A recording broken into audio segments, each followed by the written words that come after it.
Hello viewers, welcome to mister and missus Hasan's channel. আশা করি সবাই ভালো আছেন, আমরাও আপনাদের দোয়ায় ভালো আছি। আজকে আমি আপনাদের সঙ্গে যে ভিডিওটা শেয়ার করব, এখানে আমি আপনাদেরকে দেখাবো কিচেনের কিছু টিপস এবং সেই সাথে একটা ছোট্ট কিচেন কিভাবে সুন্দর পরিপাটি এবং গুছিয়ে রাখা যায় এবং ছোট কিচেনে কিভাবে আপনি জায়গা সেভ করবেন সেটাই আপনাদেরকে আজকে আমি দেখাবো। আমার কিচেনটা যেহেতু অনেক ছোট, সেই ক্ষেত্রে আমি কিন্তু জায়গা সেভ করে অনেক ভেবে চিন্তে আমার কিচেনটা গুছিয়েছি। তো শুরু করছি। প্রথমত আমি যেটা দেখাচ্ছি সেটা হচ্ছে আমার এই সিঙ্কটার পাশে আমি একটা মিনি র্যাক সেট করেছি, যেখানে আমি আমার প্রতিদিনের যে জিনিসপত্রগুলো আছে, প্রতিনিয়ত যে জিনিসগুলো আমি ইউজ করি, যা আমার কাজে লাগে, সেগুলো আমি এখানে রেখেছি। সেই সাথে রেকটার পাশে আমি একটা ফুলদানি সাজিয়েছি এবং নিচে একটা কাপড় বিছিয়েছি। এই কাপড়টা পুরনো শাড়ি কেটে আমি এখানে বিছিয়েছি। এটা দুইটার কাজ করবে। একটা হচ্ছে র্যাকের সঙ্গে অবশ্য পানি ঝরার জন্য একটা ট্রে দেয়া আছে, তারপরও অনেক সময় এর চেয়ে বড় কোনো জিনিস যখন আমি এখানে রাখি পানি ঝরানোর জন্য, তখন দেখা যায় যে পানি অনেক সময় বাইরে চলে আসে। তো বাইরে চলে আসলে এই কাপড়টা সেটা শুষে নিবে, তখন এই জায়গাটা স্যাঁতস্যাঁতে মনে হবে না। দ্বিতীয়ত হচ্ছে আমি যেহেতু ফুলদানি সাজিয়েছি এখানে একটা, সেহেতু শুধুমাত্র টাইলসের উপর রাখলে এটা কিন্তু দেখতে ভালো দেখা যেত না, যে কারণে আমি একটা ট্রের উপর ফুলদানিটা রেখেছি, সেই সাথে এই কাপড়টা এখানে সেট করেছি। রান্নাঘরে অনেকে চিন্তা করতে পারেন যে রান্নাঘরে ফুলদানি কেন। আসলে ফুলদানিটা হচ্ছে আপনার একটা রিফ্রেশমেন্টের জন্য, কারণ আমরা গৃহিণীরা যখন রান্নাঘরে কাজ করি বেশিরভাগ সময় আসলে রান্নাঘরেই আমাদের কাটাতে হয়, যে কারণে অনেক সময় হয়তো বা বোর লাগে। তো বোরনেসটা যাতে না আসে, এই ফুলদানিটা এরকম সুন্দর করে সাজিয়ে রাখলে একটা কিন্তু রিফ্রেশমেন্ট চলে আসবে, আমি এটা ব্যক্তিগতভাবে মনে করি। আর এগুলো কিন্তু আমার হাতে করা। এছাড়া আপনারা চাইলে হ্যান্ডিক্রাফটস অনেক সময় বিভিন্ন শোরুমগুলোতে পাওয়া যায়, ওগুলো কিনে যে কোনো কিছু সেট করতে পারেন। সিঙ্কের পাশে যে করতে হবে এমন কোনো কথা নেই, আপনার যদি স্পেস থাকে আপনি রান্না করে যে কোনো জায়গায় সেট করতে পারেন। এরপর যেটা দেখাবো সেটা হচ্ছে এখানে জানালার গ্রিলে আমি আমার কিছু হাঁড়ি হ্যাং করেছি, কেননা আমরা যেহেতু ভাড়া বাসায় থাকি এখানে, আর আমাদের রান্নাঘরটা পুরো টাইলস করা, এটা যেহেতু পুরো টাইলস করা, সেক্ষেত্রে এখানে যদি আমি গ্রিল করতাম এগুলো হ্যাং করার জন্য, সেক্ষেত্রে বিষয়টা অনেক বাজে লাগতো, তো সৌন্দর্য নষ্ট হতো। যে কারণে আমি যেটা আইডিয়া করেছি সেটা হচ্ছে হার্ডওয়্যারের দোকান থেকে আমি এস টাইপের এরকম লোহার কিছু জিনিস করেছি, যেখানে আমি আমার ননস্টিকি প্যান এবং হাঁড়ি ঝুলিয়েছি। আপনারা চাইলে আপনারাও এই আইডিয়াটা কাজে লাগাতে পারেন। তারপর যেটা করেছি সেটা হচ্ছে আমার প্রতিনিয়ত রান্নার কাজে এই জিনিসগুলো ইউজ হয়, এগুলো আমি হাতের কাছে রেখেছি। আর এই ছোট যে বাটিটা আছে, এখানে আমি চুলা জ্বালানোতে যে ম্যাচ কাঠি ইউজ করি, ওইগুলো আসলে যেখানে সেখানে ফেলাটা আমি পছন্দ করি না, এতে চুলার আশেপাশের পরিবেশ নষ্ট হয়। যে কারণে আমি ম্যাচ কাঠি এখানে ফেলি, যখন এখানে জমা হয় কিছু পরিমাণ তখন আমি এটা ডাস্টবিনে ফেলে দেই। তারপর পাশে আছে একটা ডেস্ক, এই ডেস্কে আমি একটা মিনি র্যাক অ্যারেঞ্জ করেছি। এই মিনি র্যাক অ্যারেঞ্জ করার কারণ হলো আমি এখানে জায়গা সেভ করেছি। যদি আমি মশলার এই কন্টেনারগুলো এখানে ছড়িয়ে রাখতাম তাহলে কিন্তু আমার এই ডেস্কটা পুরো ভর্তি হয়ে যেত। তো সেক্ষেত্রে আমি জায়গা বাঁচানোর জন্য যেটা করছি সেটা হচ্ছে প্রতিদিন রান্নার কাজে আমি যে মশলাগুলো ইউজ করি সেগুলো সব এখানে আমি রেখেছি। আর এখানে প্রত্যেকটা মশলারই আমার স্টক আছে। স্টকগুলো আমি দেখাচ্ছি একটু পরে আপনাকে। আমার মতে প্রত্যেকটা মশলা রান্নার কাজে যে মশলাগুলো আমরা ইউজ করি প্রত্যেকটারই আসলে স্টক থাকা দরকার। আর আমি এই স্টকটা মেনটেন করে থাকি। আর এখানে আরেকটা বিষয় আমি আপনাদেরকে যেটা বলবো সেটা হচ্ছে চিনি। আমরা যখন চিনি কোনো বোতলে ভরবো তখন এইভাবে যদি আমরা চিনির ভিতর দারুচিনি দিয়ে দিই তাহলে কিন্তু কোনো পিঁপড়া আসবে না। অনেক সময় কিন্তু চিনির বোতলে পিঁপড়া চলে আসে, তো ওটা থেকে মুক্তি পাওয়ার জন্য আপনারা দারুচিনি ইউজ করতে পারেন চিনির কন্টেনারে। এরপর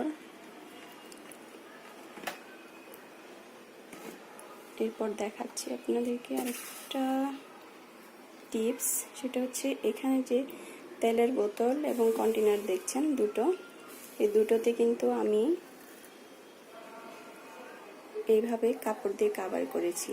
আর সবচেয়ে মজার বিষয় হচ্ছে এই কাপড়গুলো কিন্তু মোজা কেটে আমি এখানে কভার করেছি বোতলগুলো।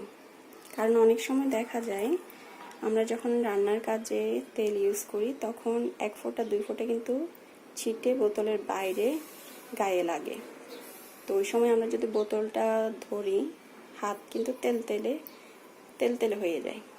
তো সেই ভাবটা যাতে না হয় এবং তেল যাতে এই কাপড় শুষে নিতে পারে সেজন্য এটা করা।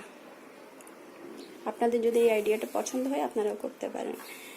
আর তেলটা নর্মালি আমি এইভাবেই ডেস্কে রাখতে পারতাম, কিন্তু আমি রাখিনি, কারণ এটা যদি আমি একটা পাত্রে রাখি দেন এটা কিন্তু দেখতে ভালো লাগে। আর আমার এই বক্সটা ওয়েস্টেজ ছিল, এটা টিফিন বক্স ছিল খাবার ক্যারি করার। তো এটার উপরে ঢাকনাটা নষ্ট হয়ে যাওয়ার ফলে আমি চিন্তা করছিলাম যে এটা দিয়ে আমি কি করব, দেন আমার মাথায় বুদ্ধিটা আসলো, আমি এটা এখানে কাজে লাগিয়েছি। এরপর এই র্যাকটা আমি দেখাই। এই র্যাকটা মূলত আমাদের সিটিং রুমে ছিল, কিন্তু এটা এখন আমি আমাদের রান্নাঘরে সেট আপ করেছি। কারণ সিটিং রুমে যখন এই র্যাকটা ছিল তখন এখানে আমরা বই রাখতাম, তো বইগুলো অনেক ভারী হওয়ার কারণে র্যাকের এই যে তাকগুলো এগুলো অনেকটা নিচের দিকে ঝুঁকে গিয়েছিল। তো আর বেশি দিন রাখলে হয়তো এগুলো ভেঙে যেতে পারতো, যে কারণে আমি চিন্তা করলাম যে রান্নাঘরে আমার এমনিতেও মশলা তারপর বিস্কিট মুড়ি এসব রাখার জন্য একটা তাকের প্রয়োজন ছিল। আমি সেটা বানানোর চিন্তা করছিলাম, বাট যখন আমার মাথায় এই আইডিয়াটা আসলো তখন আমি চিন্তা করলাম যে এটা তো এখনো ফেলে দেওয়ার উপযোগী হয়নি, সো আমি এটা ইউজ করতে থাকি। যে কারণে আমি এখানে আমার মশলা এবং বিস্কিট মুড়ি এগুলো অ্যারেঞ্জ করেছি। আর এখানে যে মশলাগুলো আপনারা দেখতে পাচ্ছেন এগুলো প্রত্যেকটাই হচ্ছে স্টোর করেছি আমি। নর্মালি আমি রেগুলার যেগুলো ইউজ করি সেগুলো এ পাশে আছে, আর এখানে যখন শেষ হয় তখন এখান থেকে আমি নিয়ে ইউজ করি। আর এগুলো চোখের সামনে রাখার ফলে আমার এখন যে সুবিধাটা হয়েছে সেটা হচ্ছে আমি এখন ইজিলি দেখতে পারি যে আমার কি পরিমাণ মশলা আছে, কখন আমার আবার কেনাকাটা করতে হবে। সো আমি এভাবেই আসলে আমার রান্নাঘরের কাজগুলো মেনটেন করি। আর এটা হচ্ছে রাইস কুকারের উপরের একটা অংশ যেখানে সবজি সিদ্ধ করা যায়। আমার প্রথম যে রাইস কুকারটা আমি ইউজ করতাম ওটা নষ্ট হয়ে গিয়েছিল, আর উপরের এই প্লেটটা ছিল এটা আমি ইউজ করছি। এখানে আমি এগুলো রেখেছি, ম্যাশ রেখেছি। যখন আমি রান্না করা শুরু করি তখন এটা নামিয়ে কাজ করি, আবার রান্না করা শেষ হলে এখানে উপরে উঠিয়ে রাখি। এই রেকটা এখানে সেট আপ করার ফলে কিন্তু আমার খুব বেশি জায়গা দখল হয়ে যায়নি, এখানে কিছু জায়গা সেভ হয়েছে, তারা দেখতেই পাচ্ছে। আর আমি আরেকটা বিষয় সাজেস্ট করব, সেটা হচ্ছে আমরা তো জিনিসপত্র পরিষ্কার করার জন্য ভীম বা ট্রিক্স ইউজ করে থাকি, তো সেক্ষেত্রে ভীমটা আলাদা একটা বক্সে এবং মাজনি যে জিনিসগুলো আছে এগুলো আলাদা বক্সে রাখা ভালো, কেননা একসঙ্গে রাখলে ভীম কিন্তু অনেক সময় অপচয় হয়, গলে যায় এবং তাড়াতাড়ি নষ্ট হয়ে যায়, এবং এটাই স্বাস্থ্যসম্মত। আর সিঙ্কের পাশে সবসময় এরকম পাপোশ ইউজ করবেন, কেননা আমরা যখন সিঙ্ক ইউজ করি তখন পানি অনেক সময় নিচে ছিটে আসে, নিচে ছিটিয়ে পড়ে, তো পানিগুলো নিচে ছিটিয়ে পড়ার কারণে অনেক সময় ফ্লোরটা স্যাঁতসেঁতে ভাব হয়, যে কারণে এইরকম পাপোশ যদি আপনারা বিছিয়ে রাখেন দেন কোনো স্যাঁতসেঁতে ভাব থাকবে না এবং দেখতেও ভালো লাগে বিষয়টা। পরিষ্কার পরিচ্ছন্নতা আসলে ব্যক্তিত্বের সঙ্গে অনেকটা যায়, কেননা আপনার রান্নাঘর এবং ঘর যদি গোছানো থাকে সেক্ষেত্রে বাইরের কোনো গেস্ট এসে যদি আপনার বাসায় এরকম গোছানো পরিপাটি দেখে তাহলে কিন্তু আপনার সম্পর্কে ভালো একটা ধারণা হবে, বাট আপনি যখন অগোছালো এবং অপরিষ্কার থাকবেন তখন কিন্তু বাইরের গেস্টেরা এসে দেখলে আপনার সম্পর্কে নেগেটিভ ধারণা করবেন, সো এটা ব্যক্তিত্বের একটা অংশ।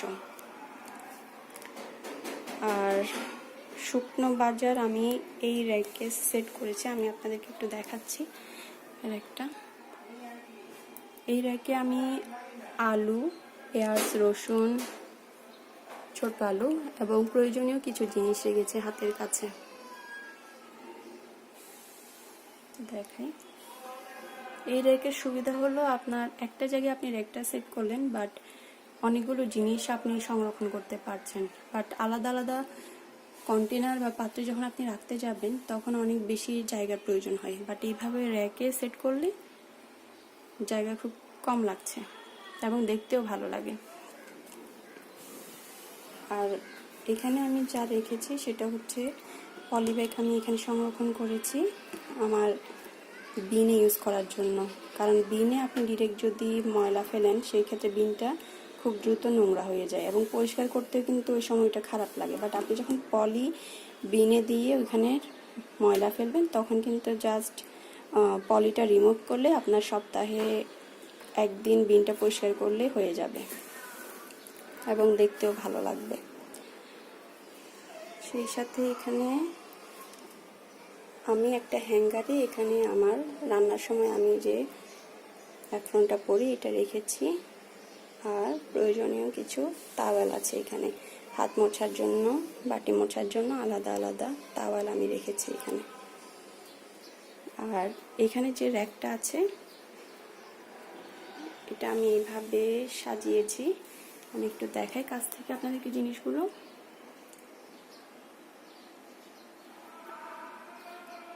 আপনারা এইভাবে জিনিস গোছানো দেখে হয়তো চিন্তা করছেন নর্মালি সবাই তো জিনিস এইভাবে উল্টিয়ে রাখে, আমি কেন এইভাবে রাখলাম। আসলে এইভাবে রাখার সুবিধা অবশ্যই আছে, সেটা হচ্ছে আপনার যখন কোনো বাটি বা হাঁড়ি যেটাই হোক যেটাই লাগুক সেগুলো যদি আপনি এইভাবে গুছিয়ে রাখেন আপনি ইজিলি আপনার কাঙ্ক্ষিত পাত্রটি ইজিলি খুঁজে নিতে পারবেন, বাট আপনি যখন উল্টিয়ে রাখবেন তখন কিন্তু আপনার খুঁজতে হবে একটা একটা, এভাবে উল্টে উল্টে দেখতে হবে যে কোনটা, বাট এভাবে রাখলে কিন্তু দেখাই যাচ্ছে যে কোনটা কোথায় আছে। তো আমি এইভাবে রাখি, কারো যদি এই আইডিয়া পছন্দ হয় এইভাবে রাখতে পারেন। আর আমি আমার প্রয়োজনীয় চামচ এবং রান্নার কাজে ব্যবহৃত কিছু ছুরি অন্যান্য জিনিসপত্র 3 ভাগে ভাগ করে রেখেছি, সেটা হচ্ছে বড় চামচগুলো আমি এখানে এইভাবে রেখেছি, কাঁটা চামচ, ছোট চামচ এখানে, আরেকটা গ্লাস এইভাবে রেখেছি, এবং ছুরি, চা ছাঁকনি এবং অন্যান্য যে জিনিসগুলো আছে সেগুলো আমি আরেকটা গ্লাসে রেখেছি।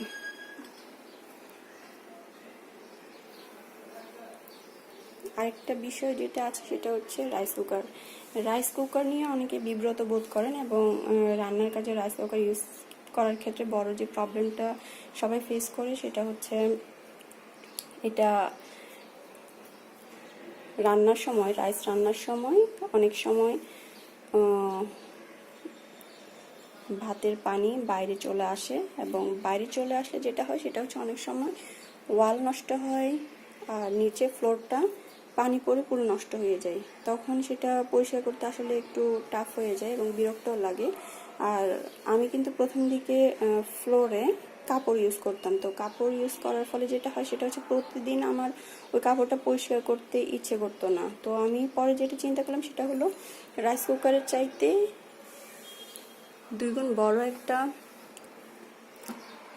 প্লাস্টিকের প্লেট আমি অ্যারেঞ্জ করেছি, যেখানে আমি রাইস কুকারটা রেখেছি।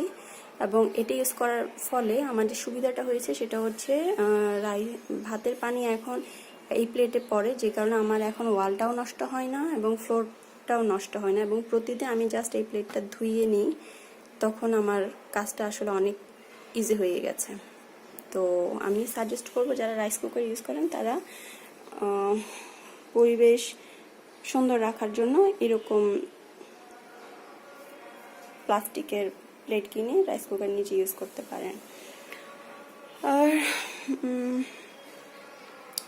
আরেকটা বিষয় যেটা সেটা হচ্ছে আমরা গৃহিণীরা কিন্তু মাছ ফ্রিজ আপ করার জন্য অনেক সময় বিভিন্ন পলি ইউজ করে থাকি। তো পলিকে কিভাবে সংরক্ষণ করেন আমি জানি না, বাট আমি যেভাবে সংরক্ষণ করি সেটা আপনাদের সঙ্গে একটু শেয়ার করছি। এখানে উপরে যে বালতিটা দেখতে পাচ্ছেন, আমি এটা একটু নামাই।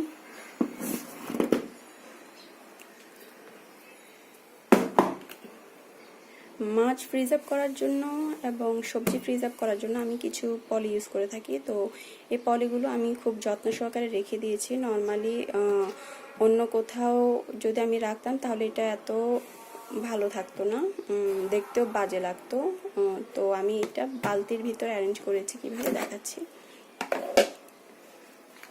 এই যে মোটা পলিগুলো দেখতে পাচ্ছেন, এখানে আমি সবজি ফ্রিজ আপ করি। আর এই যে প্যাকেটগুলো আছে, চিনির প্যাকেট, লবণের প্যাকেট, এটসেট্রা এটসেট্রা, এগুলো আমি মাছ সংরক্ষণের কাজে ইউজ করি। আমি যখন মাছ এখানে প্যাকেট করে রাখি, ফ্রিজ আপ করে রাখি, রান্নার জন্য যখন মাছ নামাই তখন পলিগুলো কিন্তু ফেলে দেই না, ওগুলো আবার ধুয়ে পানি ঝরিয়ে শুকিয়ে তারপর আবার এই বালতির মধ্যে সংরক্ষণ করি। সো আপনাদের যদি এই আইডিয়াটা পছন্দ হয় আপনারা ওইটা করতে পারেন।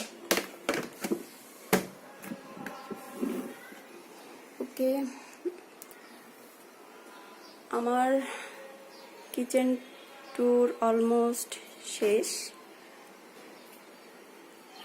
আপনাদের যদি ভালো লাগে তাহলে শেয়ার করবেন, আর আপনাদের কাছেও যদি কোনো টিপস থাকে এরকম কিচেনের, কমেন্টসে আমাকে জানাবেন। আর শেষ করার আগে আমি একটু আমার কিচেনের ফুল ভিউটা দেখাচ্ছি আপনাদেরকে। এটা হচ্ছে আমার কিচেনের টোটাল ভিউ।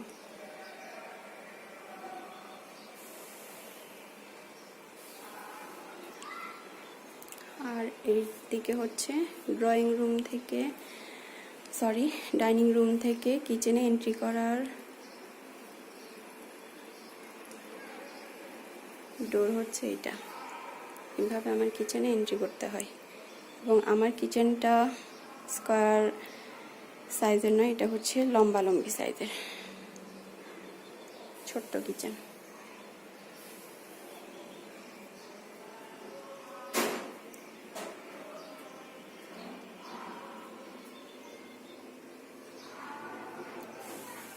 ওকে বন্ধুরা, সবাই ভালো থাকবেন, আমাদের জন্য দোয়া করবেন।